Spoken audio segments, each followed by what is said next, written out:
Hello everybody, my name is Mike Geig and welcome to another one of our live sessions. This week, well, not this week, today we are doing another scripting primer. So we did our first scripting primer a few weeks ago and it was good, but we didn't move very fast, which is fine. So we're doing another one to kind of keep the pace going.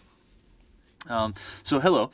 Now, real quick rules for our scripting primer, so you kind of know how this is going to go down before we get started. Just like last time, we will be going over beginner scripting concepts, and we'll be going very slow. My emphasis is going to be on chat, answering questions. So please feel free to use the chat and ask any questions that you might have, and I'll go nice and slow and try to answer any questions that you might have, and we'll cover whatever stuff that we can cover in the allotted time, and if we don't get to everything, we'll do another one of these sessions again. So, yeah, so like I said, we're going slow, we're answering questions, all that fun stuff. So that's kind of our point today. Before I start, like always, if you have any questions, comments, concerns, feel free to follow us on Twitter at Unity3D, at Mike Geig, which is me, at Will Goldstone, and at The Ant Ranch. So follow us on Twitter, ask us questions, send us funny pictures of cats and dogs. I don't care, whatever. But that's how you get a hold of us through Twitter if you would like to. I see that I already have a few questions here. Why were the scripting languages chosen, C# and JavaScript, and not Java, Python, Perl, etc.? No idea. Someone made the decision, and that's how it went. I have no idea. So, yeah. Boo is an option. Everyone always forgets that. It's C#, JavaScript, which we call UnityScript, and Boo. I've never used Boo. There's not a whole lot of information on it. So yeah. Someone said C++ is UDK territory. Kinda not really. UDK uses the Unreal script, which is like a C++ hyphen Lua derivative, which is kind of not really C++. But anyway, I'm digressing now. I've done some UDK stuff, and the script is different. It's certainly different. But anyway. So, here we are in Unity Editor. So I'm just going to go ahead and hop right back into it. So last time we met, we talked about variables and data types. And that's pretty much what we spend the entire time on. We talked about ints, floats, bools, chars, strings. We talked about doubles. We talked about a little bit about scope. And so what I want to do is I want to start real quick with public versus private, and then I'm going to get right into operators. All right. Real quick question here from Epic Test Dummy, which is an awesome name. Will there be more and easier tutorials than you already have? Well, we did the first scripting primer, which was recorded. Actually, if you go to the unity3d.com/learn, you'll find all of our tutorials. You'll find all of our archived live training, and we have a lot of just very beginner, beginner-friendly videos done already on all of this stuff. So just check it out. As a matter of fact, let me I'll just pull up the site right now, because why not plug Unity while I'm here? If you go to unity3d.com and just click the Learn button right there, boom, you get access to all of our stuff, and we've got tons of tutorials, pre-recorded tutorials, and then if you go to either live training to see all the training that we have coming up, you can also go to archive and hear all our live trainings. We start with very basic stuff, and we kind of get more and more complicated as we go along. So yes, there are some beginner videos, and they are available to you, and you can check it out. All right, let's see here. Sorry, I'm just trying to read through these chats. Yes, this video is being recorded, and yes, it will be uploaded. It will be uploaded sometime today or tomorrow. So all the live trainings are uploaded, so always check them out. Okay, so let's go ahead and real quick, let's kind of refresher on scripting, and let's talk about public versus private variables. So if you remember, to create a script, you just right-click down here in the project view. You go to create, and I'm working in C#. I work with C#. So I'll create a new script here. I will name it public, private, I don't know, whatever. Just something kind of descriptive like that. So that creates our public private script, and I'm going to go ahead and attach it to the main camera by clicking and dragging it and dropping it on the main camera. Oh, what'd it do? Let me see here. Something happened there. So I just created, that's what I did wrong. I just created a template for my scripts to not be the basic one, and I forgot to put the keyword in here. And I don't really remember what that keyword is now. Shoot. Anyway, so all the scripts I'm going to make today, I'm going to have to manually place the name in there until I fix my template. Whoops. I guess that's what I get for trying to do new things. Anyway, so yeah, this won't have been a problem for you. This was only a problem for me because I changed my template, which obviously was a mistake. But so basically the class name has to be the same as the file name. All right, right there. And my template just didn't do that automatically, so I had to add it. But all right, so now real quick here, let me just go ahead and add this to my camera by clicking and dragging it. Click and drag. There we go. And now you'll see my camera has the public private script, which I just created. So let's talk about public and private.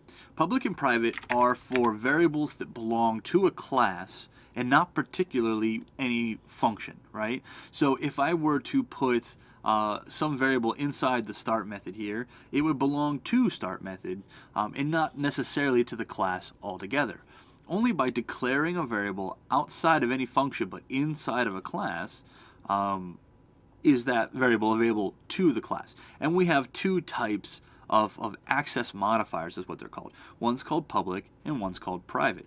So if I want, let's say I want a health and a level, right? So I might do something like float health equals 100. So this script has a health variable of 100. Oh yeah, I forgot to zoom.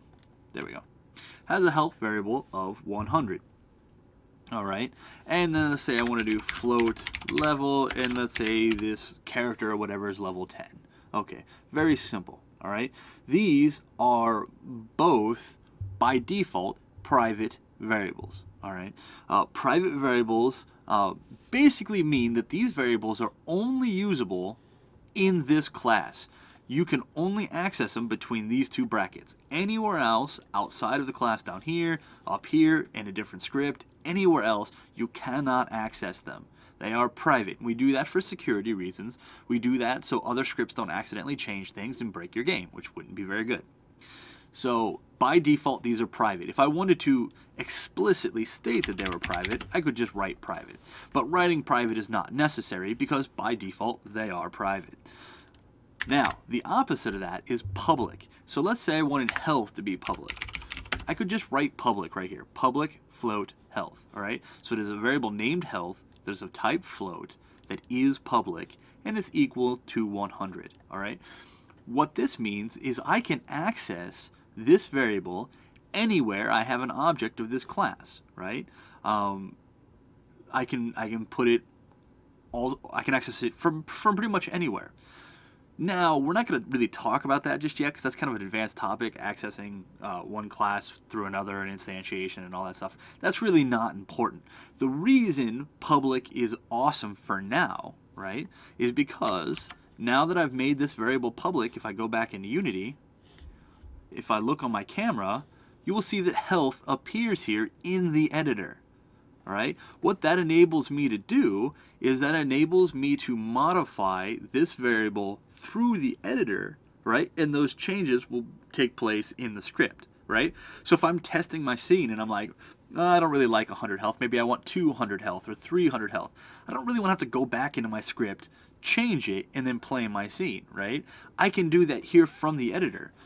For instance, if I hit play, and my scene is playing, and I want to modify this while my scene is playing, I can, right? I don't have to go back into my script. I don't have to stop playing and start playing again. I can just modify it right here through the script.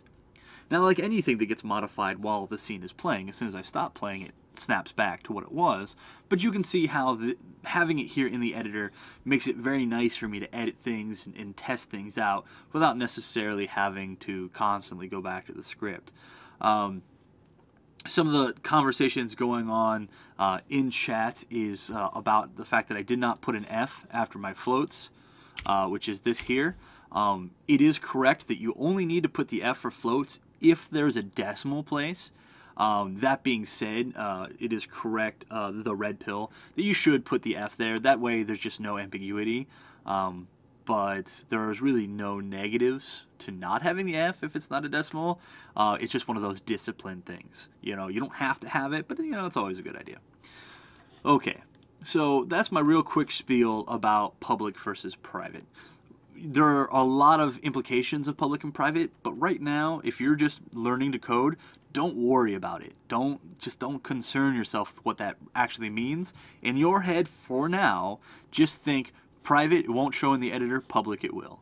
Okay? There's a lot more to it than that, but that's sufficient for now. And really, if you're writing all of your code, you'll know theoretically how to use it appropriately, and you're not going to break it, is the idea. But when you start working with other people and you are building much more complex scripting, then the information of what public and private actually means becomes very important. Okay. All right. Let's see here. Okay, so that's public versus private. Let's go ahead and nix this script, because that pretty much covers what I want to talk about there. All right, so now let's move on. So we talked about variables, public, private, scope, all those things. Let's talk about our operators. And operators, we're going to kind of go, you know, quick-ish with operators. And again, feel free to ask questions in the chat, because that's what we're most concerned with. And I see a few people have asked questions that don't really pertain to scripting, and so I'm just not talking about those, because this is aimed specifically at scripting for beginners. If you have other questions, feel free to message me on Twitter later, but I do only want to kind of field questions about scripting, beginner level scripting, and stuff like that. I don't really want to get too far off topic. Okay, so let's talk about operators. I'm going to go ahead and create a new script here. I'm going to call this script operators, and I'll copy that name because I'm going to have to type it into my script because I screwed up my template. This is what I get for trying to be progressive and forward-thinking by creating my own template. I just get a big pain. All right, and I need to keep converting my line endings. I really got to fix that. All right. Taking a sip of water there. So, let's talk about operators. And for operators, I don't need an update method, so I'm going to get rid of that. And so, operators are basically ways that we can modify our variables, right? So if you've ever taken algebra, right, or any math that has variables and stuff in it, or pretty much any math, you know about operators already. Operators are things like the plus sign, the minus sign, multiply, divide, right? These are operators, okay? And so we can perform mathematical equations, right? And basically, all of programming really is mathematical equations, if you think about it. It's at what level of abstraction you're really looking at. So let's consider this. If I want to add 5 to 6, I can simply just type 5 plus 6, right, with a semicolon at the end. And I have a mathematical operation. Now, this isn't really going to do anything because I'm not assigning or doing anything with this. It's obviously going to give me an error. But real simply, I can just do some addition. What we really want to do is we want to assign this to something. So what I'm going to do is I'm going to say int x equals 5 plus 6. Okay? And this here is a statement. So after this line of code, we will have a variable named x, which is an integer, which will equal 5 plus 6, or 11, right? And it's as basic as that. Yeah, people in chat are talking about that. Okay, so yeah, it's fairly simple, straightforward arithmetic, right? I have the plus sign, I have the minus sign. Divide is this / right here. This is division, okay? Multiplication is the asterisks. If you are in a QWERTY keyboard or QWERTY keyboard, it is the symbol over the 8 key is our multiplication, all right? Using these, we can do pretty much any mathematical operation. All right, I can do something like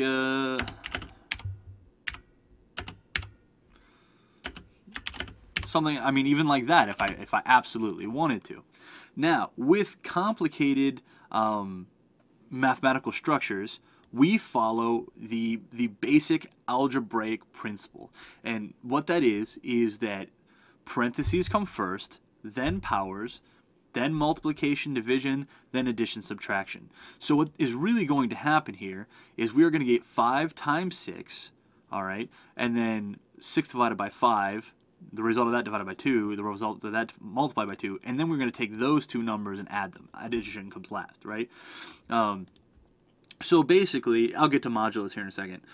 Basically, we're following the basic order of operations with math. And a lot of times, newer programmers, when they're saying, oh, this number isn't coming out right, or this isn't happening right, or my character is dying too soon, or what's going on, what's wrong, what really they're doing is they're getting the order of operations incorrect. So if you're curious about order of operations, or if my explanation didn't quite cover it for you, feel free, just hop into Google and just say order of operations. That'll explain it completely, because there is a basic, understood, agreed upon order of operations, right? And it's parentheses first, then powers, then multiplication, division, then addition, subtraction, and it happens in that order.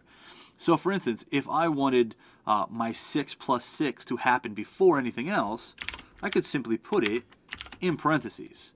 Then what we're going to get is 5 times 12, right? Then divided by 5, then divided by 2, and then multiplied by 2, and it just goes left to right.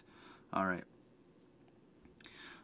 Please excuse me, yeah, that's right. Please excuse my dear Aunt Sally is the mnemonic for that, which is parentheses, exponential, multiplication, division, addition, subtraction. Please excuse my dear Aunt Sally. I had forgotten all about that. Thank you, Idea Wizard. That's a really good, easy way to remember that. Fantastic. All right, and so we can do this here with, you know, simple numbers. We could also do something like int x equals 5, y equals 10, int z equals x times y, right? So we don't necessarily need z. We don't necessarily need hard-coded numbers here. We can substitute variables. All right. One question: what's the difference between void start and void init? I don't know init. Do you mean awake? So there's a function called awake, which actually happens before start even happens. Yeah. So that playing dude said, pro tip, use brackets while doing mathematical operations. Absolutely incorrect. Do not use brackets with mathematical operations. Use parentheses.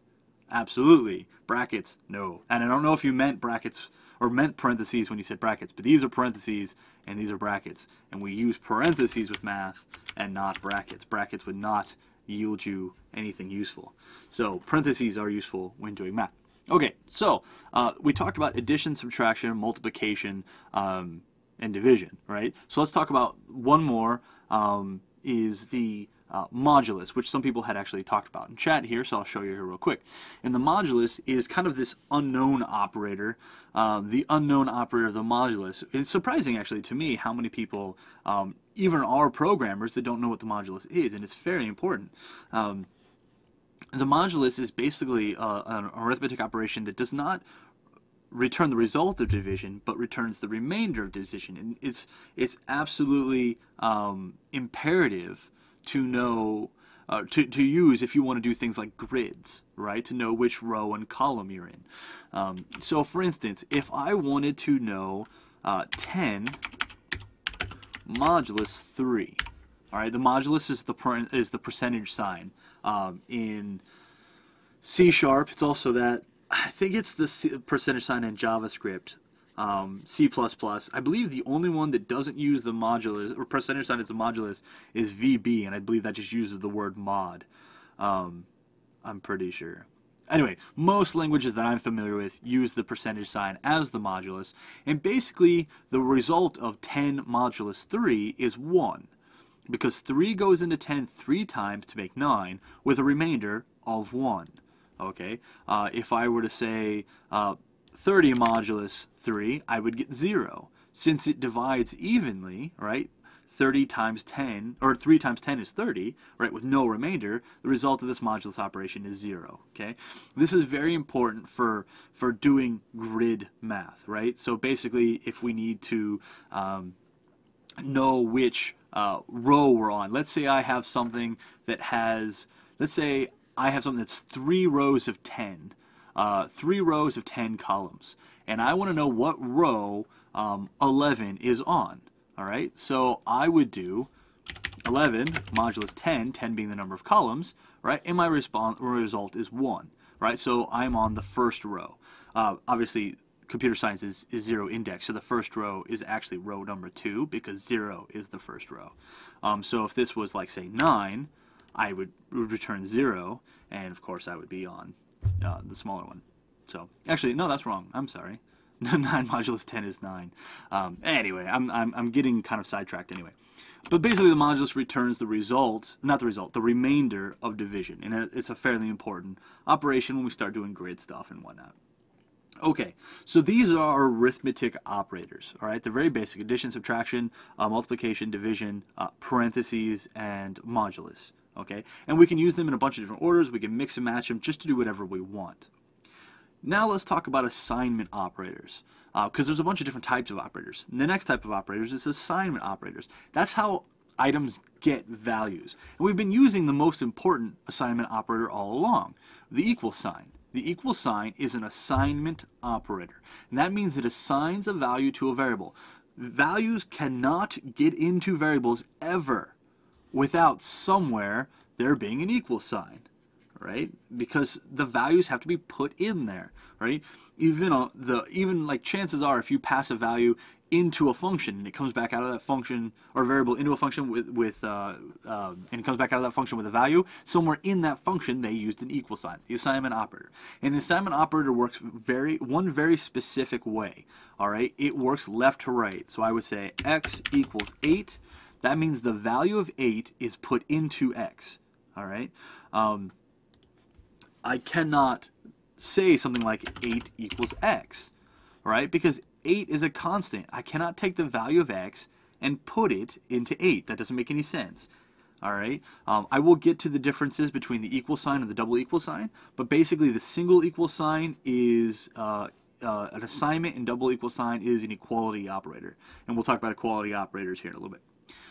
So basically, assignment is always right to left, never left to right. It just doesn't work that way. So if you want to put the value in something, whatever you want to hold the value needs to be on the left. It just has to be. It's not even like there's a particular reason. That's just the way it is. So just know that whatever you're putting the value into goes on the left, always. And then whatever the value happens to be goes on the right. All right, so this does not work. This works just fine. And we can do something. I mean, we can go ahead and say something like x equals y, right? Or we could say something like x equals y plus 5, right? That all works just the same, right? Basically, in this case, we'd be taking y, which is 10, plus 5 for a total of 15, and putting it in x. And in this case, after this line of code runs, x will equal 15. Okay, so that's our basic assignment operator. There's actually a few variations of the assignment operator. So this is our basic assignment operator. All right, so another assignment operator we want. Why is everyone throwing out pro tips in the chat? If you want to assign the right, just flip your monitor upside down. Oh man, you guys need to stay on point here. I'm too busy reading all your pro tips. I've lost my train of thought.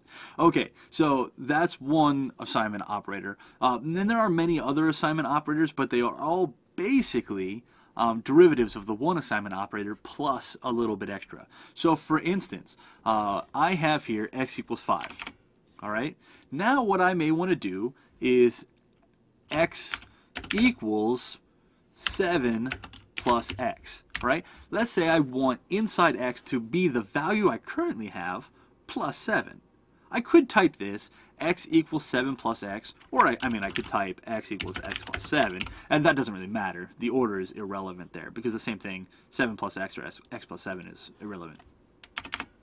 But we could do this, but this is a bit kind of long-winded, right? X equals 7 plus x, or x equals x plus 7, right? That's a lot of working. Instead, what I can say x plus equals 7. This is an addition equals operator, or assignment operator, right? And so what this basically means is that I will be taking 7 and adding it to whatever currently is inside x. All right, that's it. X plus equals 7. Okay, it's just a shorthand version. It's just faster to type. Likewise, if I want to do the subtraction version of that, I can do x minus equals 7. All right, if I want to multiply, x times equals 7, divide, x divide equals 7. All right, that basically just says take what is ever in x and add 7, or take whatever is in x and subtract 7, take whatever is in x and multiply 7, and so on and so forth. All right, so that's just a shorthand version of the assignment operator. And it works just like this, and we can use these, you know, just like the long version of it. Now, there is a special type of assignment operator, all right, which is called an incrementer or a decrementer, all right, and this is even more shorthand. So consider this: I want to add 1 to x. I could say x plus equals 1, all right. I'm sorry, I'm looking through the chat again. What is the difference between int and float? You can't just make float x equals 5. I could make float x equals 5. I'm just happen to be using ints. There's nothing at all wrong with saying float x equals 5. That certainly works. But int is my variable of choice. So someone asked, here, let me go back to this. Someone asked if we can do this. And no, that is incorrect syntax. That would be, yeah, that does not work. Instead, we put the operator first and then the equal sign. That is the syntax. The other one is incorrect syntax and will not work. All right. Another question: can you use modulus with floats? You know, I don't know. You can't use modulus with floats in C++, but I've never tried it in C#. I don't think you can. I don't know. Let's find out real quick. So float z equals 6 modulus 4. Should give me a result of 2. And let me do float z equals 6f modulus 4f. That way we're sure they are floats. And let me see if I get my proper syntax here. Come back into Unity, click and drag operators on the main camera, make sure it's there. Oh, get rid of the other one that we removed. Why won't you let me delete you? That's a weird issue. Like if a script is missing, it won't let you remove it until you put another script in there. Let me run it, and yeah, okay. So in C#, or at least in Unity, we can in fact use modulus with floats. So there you go. Can't do it in C++. You can do it in C# with Unity. I don't know if you can do it in C# without Unity. Not entirely certain, but yeah. Anyway, so there you go. Experiment solved. Okay. There are a lot of corner cases about what if they have decimals and stuff like that. I don't particularly care. I know it works with modulus and floats. If you want to know, find out on your own and let us know. Experiment. Let me know what you come up with, because I want to stay on topic here. But that is a good idea. Okay. So, all right. So let's talk about another shorthand. So let's say I want to add 1 to x. All right, just like this. X plus equals 1. We can do that, but again, that's kind of like, that's a little bit longer than what it needs to be. We can shorthand this even further, and we use something called the incrementer. All right, and the incrementer looks like this: plus plus x. And all that basically means is add 1 to x. That's it. Plus plus x says add 1 to x. Very simple. Simply like that. And the cool thing about the incrementer is, unlike the other assignment operators, we can use it in the middle of a line of code. So for instance, let's say I wanted to do this. Int y equals plus plus x. Alright, so what this is saying is increment x and then assign it to y. And I'll go ahead and put this in here. And we'll see in here, we should have the value of 6 when I run this. And we see the value is 6. All right, it's kind of small for you guys, but trust me when I'm telling you the value is in fact 6. All right, so that is our incrementer operator. All right, so just basically we can do plus plus x plus or plus 8. You know, this is usable atomically, and by that I mean it's usable amidst the rest of your code, right? So it's kind of a neat assignment operator in such a way. Now, here's a good question for you. there are two incrementers as well as two decrementers. There's plus plus x, okay, just like you see here, and there is, oh, it's not going to let me declare y again, so I'll just type it here. There's x plus plus. Those are both incrementers, but they do very specific things. So the first one we saw, plus plus x, incremented x, turned 5 into 6, put it into y, and we saw 6 here. All right? And actually, let me do this. This will help demonstrate the point even better. So what I'm going to do is I'm going to print y.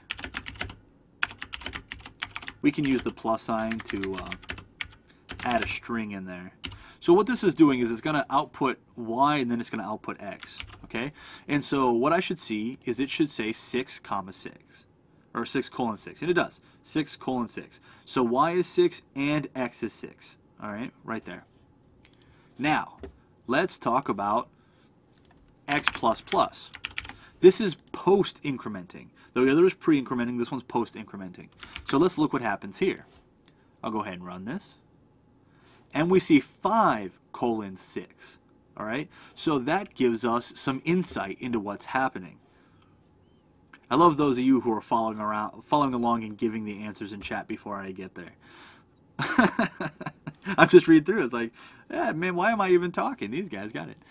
So basically, the difference is this. When I say x plus plus, what I'm saying is assign the value of x to y and then increment it. All right. Now, if I say plus plus x, I'm saying increment x and then assign it to y. So it's basically just a matter of when the increment happens. Okay, when this stuff occurs. Right? If I increment first or if I increment after. And so that's just the two ways to use it. And no, you can't do this. That does not work. I wish it did because I think that looks awesome, but that you can't do that. Likewise, I talked about the incrementer. There's also the decrementer, which is just plus or minus minus x, and it works the exact same, x minus minus. All right. So yeah, those completely work. All right, 1 second here. I'm going to read chat. Yep.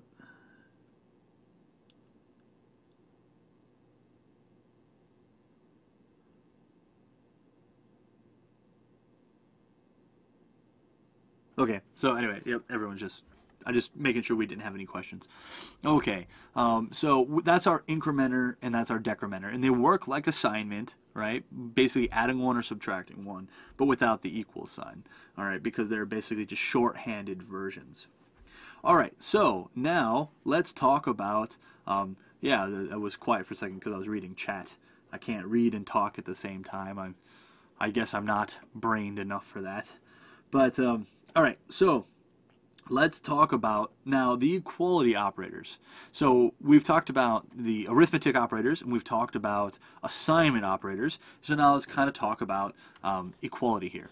So equality operators is basically just going to tell me whether or not I'm dealing with a true or a false.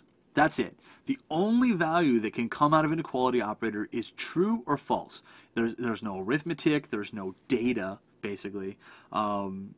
It's basically just true or false. So because it's true or false, the variables that contain them will be Boolean variables, bool. Okay, bools can only contain the values true or false. So I'm going to create a bool called result here. And basically all I'm going to do is this is going to contain whether or not something was successful or unsuccessful. And you can't just have that line of code, but I'm just kind of setting up this here just to be there. Okay, stop doing that. Okay, so we're going to say bool result, which is a variable named result, which is a Boolean type. And we're going to set it equal to, and let's talk about some of our equality operators. In equality operators, like I said, just read something and they return true or false. Now this may not seem like a lot, this equality operator we're about to talk about, but this is the fundamental principle of modern programs. All right, it doesn't seem like all that much, but this is a computer's ability to understand and make decisions. So while it may not seem like a whole lot right now, right, I want you to remember in your brain that this is the fundamental principle of everything you take for granted in every video game and program and application and everything, traffic lights and cars and our whole modern world is basically this, okay? And that, to me, I think that's pretty awesome, okay? So what we're going to do is we're basically going to compare, and we're going to allow the computer to decide. So let's say I wanted to know if one thing equals another thing. I'm going to say int x equals 5, int y equals 5. All right, very simple. If I want to know if these two are the exact same, I can say x double equals y. Now notice this equal sign and this are not the same thing. All right, this is a single operator, even though it's two simples. It's a single operator that means is this equal, and it will return back a true or a false, and that's it. Okay, so in this case, it's going to decide if these are the same two things, and it's going to put it in our variable result, and we're going to output result to the screen. So allow me to save this, come back into Unity, and is x equal to y? The answer is yes, true. They are the same thing.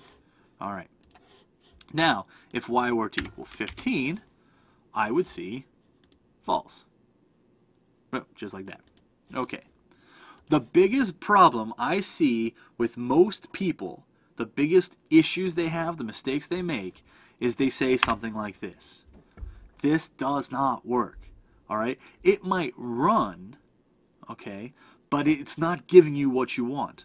Always remember that if you are comparing two things, you have to have double equals. All right? If you are assigning, it's a single equals. The result of this is that the value of y will be put into x, and then the value of x will be put into results. All right? This may or may not work. In C++, this will work. This will give you true. Even though these are not the same, you'll get true here, and you'll think they're the same, and your whole equation, everything, the rest of your program is going to be completely screwed up as a result. All right? Always remember, two equal signs for equality. Okay, that's super important. All right. Here in America, they have this habit of putting an equal sign on everyone's cars to promote equality, and it drives me absolutely insane because it should be two equal signs. But that's because I'm a computer programmer, and most other people don't see that the same way I do. But yes, drives me nuts. All right. One of the questions, can there be functions in functions? No, but there can be functions that call other functions inside of them, which is kind of an important distinction. Anyway, so this is our basic equality operator. Now, if I wanted to determine greater than or less than, that also works too. Very good, Giant Simon. At least you got the equality operator correct. So I can say something along these lines, which is x greater than y? And in this instance, the answer will be false. Y is 15, x is 5. X is not greater than y. The result is false. The result is not 5 or 15 or anything like that. The result is just false. Okay? Likewise, I can say, is x less than y? And the answer is true. All right? Y is bigger than x, and so this is true. Okay? Now, if I were to say x is 15, y is 15, this is false because x is not less than y. They're the exact same. All right. So there's your less than and there's your greater than. Now let's talk about our next operator, all right, which is less than or equal to. And in this case, this will give us true because it's not less than, but it is equal to. All right. Likewise, I can say it's greater than or equal to, just like that. All right. So greater than or equal to, this will also give us true because they're both 15. All right. So we talked about the equality comparison equals greater than, less than, greater than or equal to, less than or equal to. If I want to know if they're not the same, all right, I will type this. Okay, x does not equal y. Okay, basically, anytime you see the exclamation point in programming, it means not, does not. Okay, so this is saying, hey, x does not equal y. And note that it's not this. It's not does not double equals, right? It's just does not equal, just like that. X does not equal y. And in this case, the result will be false because they're the exact same. So does x not equal y? No, x equals y. You're getting kind of double negative there. X does not equal y is incorrect because x does equal y. Let's see here. I see some questions. Let's see. Can we put a function inside of itself even? No, we cannot. I just said that. Can we use if instead of bool variable? No, if uses those bool variables in a very specific way, which we'll get to next. At some point, am I going to talk about class destruction and constructors? Absolutely, but definitely not today. We will get there, though. In other tutorials I've seen, they told me you have to use, well, those other tutorials are absolutely incorrect. You do not do this. It won't even let me do this. It just says right there, syntax error. You can't do that. So whatever tutorial said to do that was incorrect. So sorry, whoever wrote that. I hope I don't hurt your feelings, but you are wrong. So here we go. So this is our does not equal operator. All right. Alternatively, what we can do is we can compare booleans. I mean, we can say true equals false, and that'll give us false because true does not equal false. I can say something like not true, and the result will be false, right? So Boolean logic is a little bit it's playful. You can do a lot of stuff with it, right? We can use the keywords true. I can say x doubles equals 5 double equals 5. I don't know why you'd want to do this, but you can certainly do this. So 5 equals 5 is true, and then it's going to say while true is, or if true is true, and then the result is true. You know, basically we can do all sorts of wackiness like that. Now let's talk about compound comparisons. So we talked about equals, we talked about less than, greater than, less than or equal to, greater than or equal to, and not equals. So let's talk about putting them together. Computers can only make one decision at a time. No matter how complex they seem, they can only make one decision at a time. Basically, computers are just so very, very fast at making decisions. It seems like they're doing many things at the same time, but they're not. All right? Computers are very, very simple machines. Okay? They just happen to operate very, very quickly. All right? So let's say I want to know if my health is greater than 50. Right? This is easy enough. I'll just say health. Health equals 50. There we go. And I can say bool health, let's say, is greater than 25. So we all know the result of this is going to be true. My health is 50. All right. 50 is greater than 25. The result is true. But what if I want to know if my health is greater than 25 and my armor is greater than 25? Right? Both of those things at the same time. Well, now let's do armor equals 10. Now I'm getting into and, okay? So let's say this. So I'm going to say, is my health greater than 25? Yes. The result of this is true, right? Now, if I want to do a comparison to the next, right? And I see a lot of you jump to conclusions and they already put double ampersand in, and I'm sorry, you are wrong. And I'll explain why you're wrong in a second. You're actually kind of right, but you're kind of wrong too. So I will tell you exactly in a second why. But so I have health is greater than 25 and, okay, and armor is greater than 25. All right? And this will return to me. So I have one true statement and one false statement. With an and, both have to be true to give me true. Okay? Is both is true? Is this true and that true? No. So the result is false. Okay? I'm going to explain the difference. A lot of you are confused that put the double ampersands, why I said you're wrong. A lot of people don't know this. So I'll explain it in a second. So basically, we have, is this true and is this true? No, they're both, one of them is false, so the whole thing is false, right?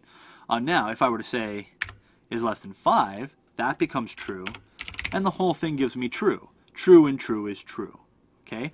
Next, I can say, what if I want to know if one is true or the other is true? All right, so let me say this. Let me save this here. If I want to know if either of these is true, I will say OR. And OR is a single pipe. The pipe is the symbol right above the Enter key on a QWERTY keyboard. Well, Idea Wizard, you're you're actually kind of incorrect there too. So I'll explain. So we have all these people guessing why they're wrong, but I'll explain it. Don't you worry. I'll get you there. So this is our logical OR, and so in this case, armor is not greater than 25 because armor is only 10, but health is greater than 25. Since I'm doing OR, it's saying is either of these correct? One is true, one is false. The result is true because I only need one of them to be correct, right? And as a matter of fact, I can keep going with these. I can do as many of these. Ooh, wow.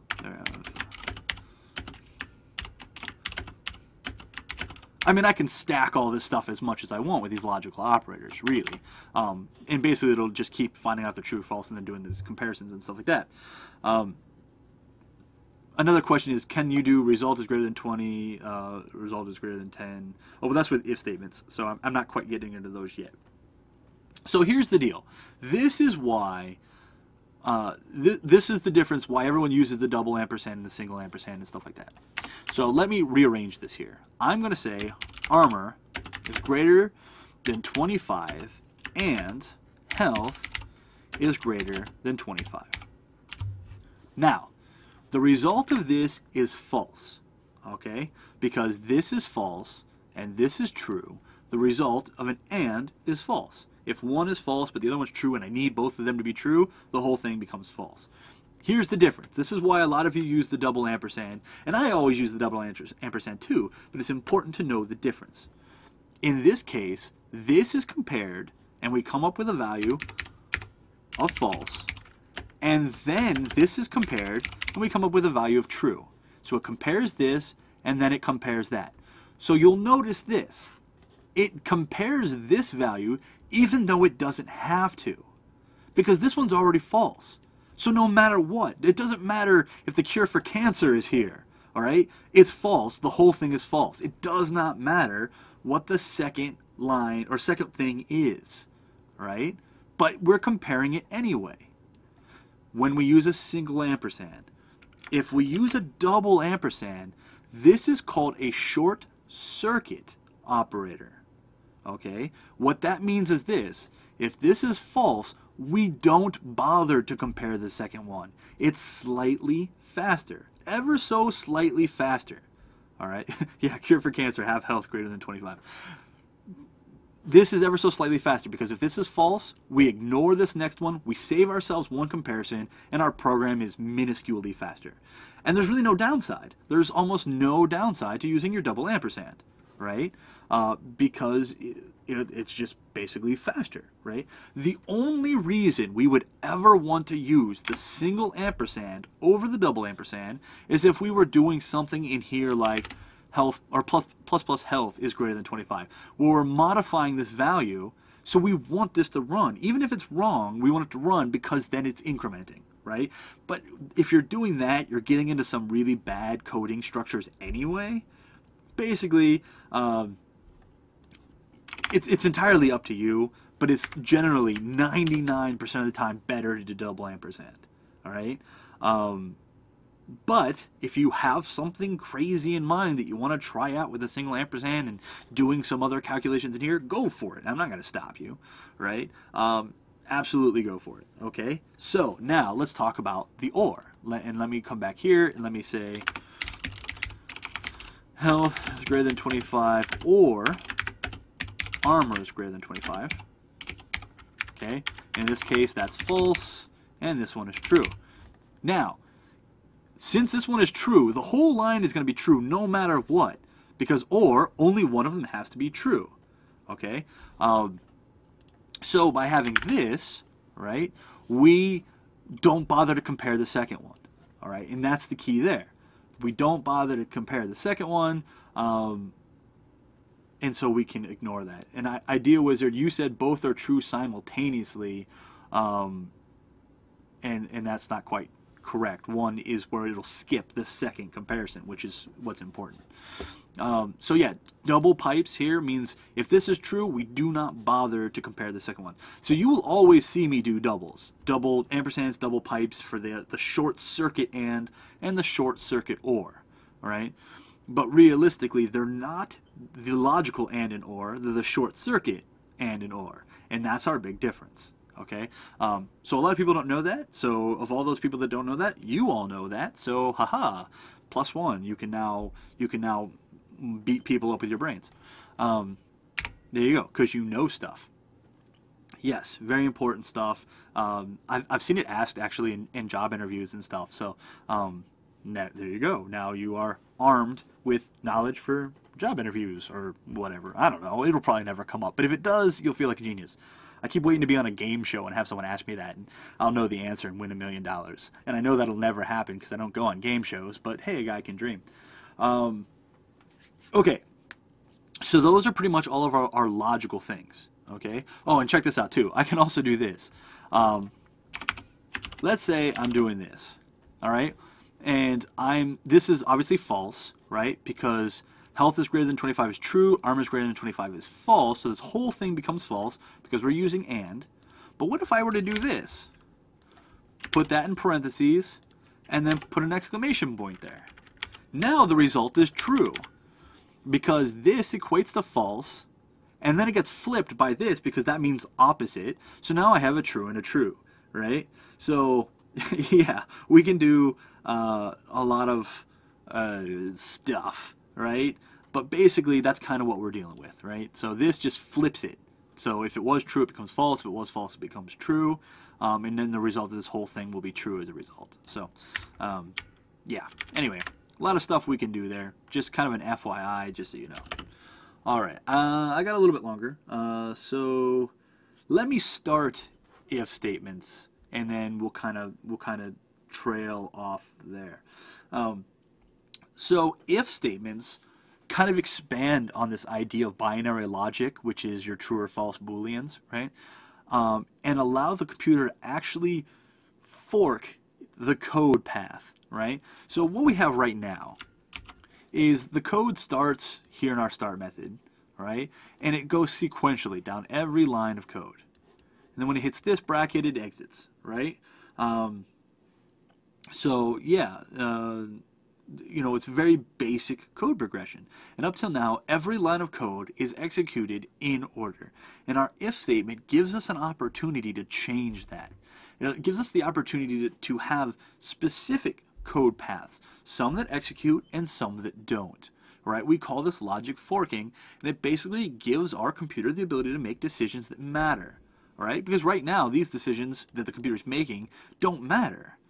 Right? I mean, they're nice for a result, but we can't do anything special with anything in it, right? If that makes sense. Epic Test Dummy, I see your question. You can't seem to open a C# script. I don't know, maybe reboot the computer. I have no idea. You should be able to just double-click and open MonoDevelop. If the prompt persists, contact support at Unity3D. I do not know what's happening, so sorry. You can always grab the script and open it like Notepad and follow along. You won't have this interface, but this is just a text file. I can write this in Notepad, WordPad, Word. It doesn't matter. It's just text, right? So I don't need MonoDevelop. I don't need Visual Studio. As a matter of fact, most of my day-to-day coding I do in like Notepad or Notepad++, just because it's easy. I don't know. I don't use a lot of that crap. Anyway, I'm kind of getting off topic there. So let's talk about the if statement. And the if statement is very simple syntax. And if statements can only use true and false. That's it. All of the decisions a computer can make are always just true or false. And all if statements work like that. And basically we're saying if something, right? If this happens, then do this, right? And so the syntax is just if, if, okay? And I might say if health is greater than armor. And then I will have two brackets. So this is the syntax of our if statement, okay? And we're basically saying if health is greater than armor, and then anything that happens inside these brackets will execute, all right? So I might say print health was greater than armor. Simple, right? Well, let's go ahead and run it.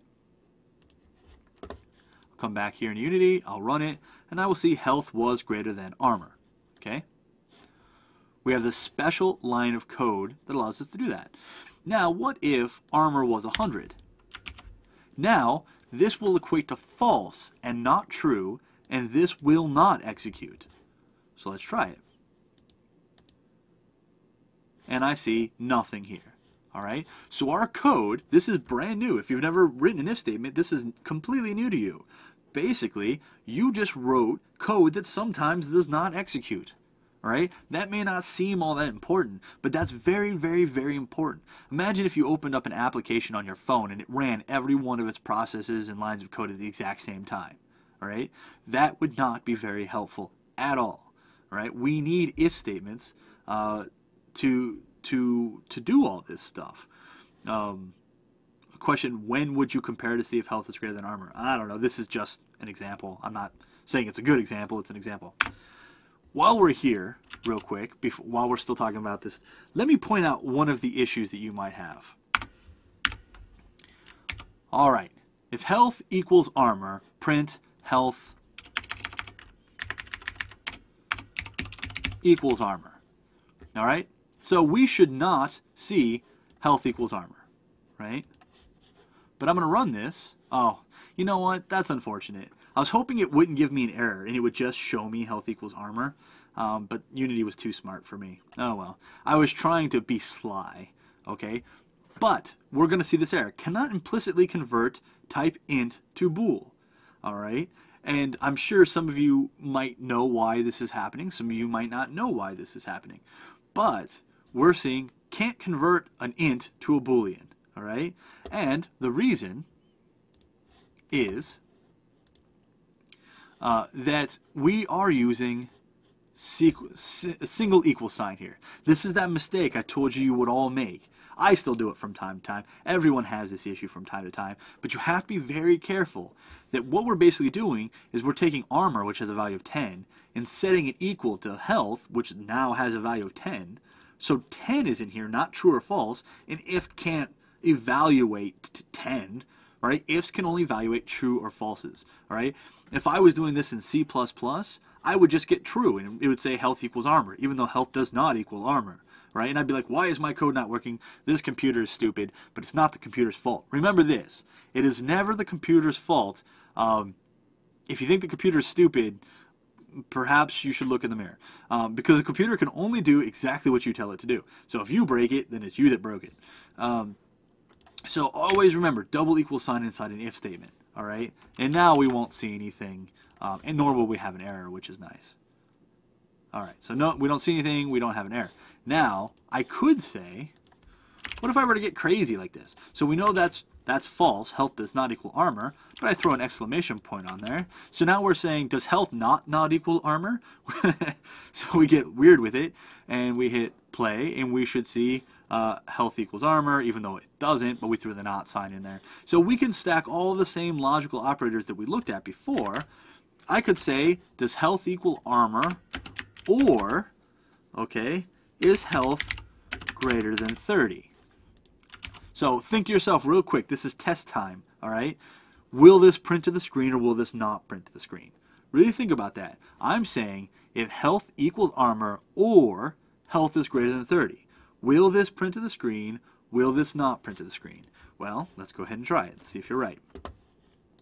And the answer is that it does in fact print to the screen, all right? Because we are using an or statement. This is false, this is true, and thus the whole thing is true. That's the key to or statements. All right. So this is the basic syntax of the if statement. I'm going to go ahead and wrap up now. All right. We've gotten about our hour in, maybe just a little bit under. But we're going to go ahead and wrap up. Next time we do one of these scripting primers, we will do more. We're going to hit more of the if statement. We're going to talk about ifs. We're going to talk about if-else ifs and if-elses. We're going to talk about switch statements. We've got loops to get through and functions. Well, there's a lot of coding to get through. But basically, we're just trying to make it nice and granular and things like that. So, real quick too, as someone mentioned, I did draw a picture for today, and I completely forgot to show all of you, so with a few minutes left, I'm going to show you now. So, in case any of you thought that programming was not important, or that coding was too difficult, or coding wasn't cool, or coding wasn't powerful, I give you evidence to the contrary. coding is in fact incredibly important and powerful, and I drew up Codeman to kind of prove the point to you. If you're on Facebook, you saw this picture yesterday. I drew it up yesterday and posted. But the power of programming is very important, and realistically, if you think about it, video games do not exist without code. None of them. No matter how great an engine is, there's no such thing as games without code, because the engines are software. It's all software. No video gaming without code. So I decided to draw this up for everybody. Yeah. I meant to post this at the very beginning of the session before we got into it, and then I forgot. But all right, so this is the note I'm going to end on. And real quick, before we end on the image note, I'm going to say, if you have any questions, comments, concerns, suggestions for future videos or anything like that, contact us on Twitter, at Unity3D, at Mike Geig, which is me, at Wool Goldstone, and at The Ant Ranch. Come and hang out, check that stuff out. I'll come back here now since I did my little plug there. Also, check out our live sessions. Next week is 2D animation with character controllers in Mechanim, which is going to be awesome. And a lot of you people requested that session. And so come check it out, because we're going to do a lot of cool stuff with the new 2D tools, and it's really simple, and you'll see how very quickly and easily you can make video games with new 2D tools, and it's actually pretty darn awesome. I will be posting more of these scripting primers, so just keep your eyes open. I haven't posted them yet, but they're coming. On the 23rd of December, we have a hangout scheduled.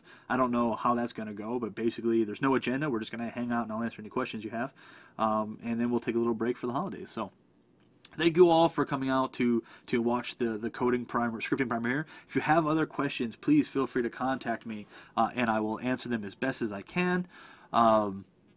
And any suggestions, like I said. Real quick, kind of what we went over today. We kind of brushed up on variables again. We talked about public versus private.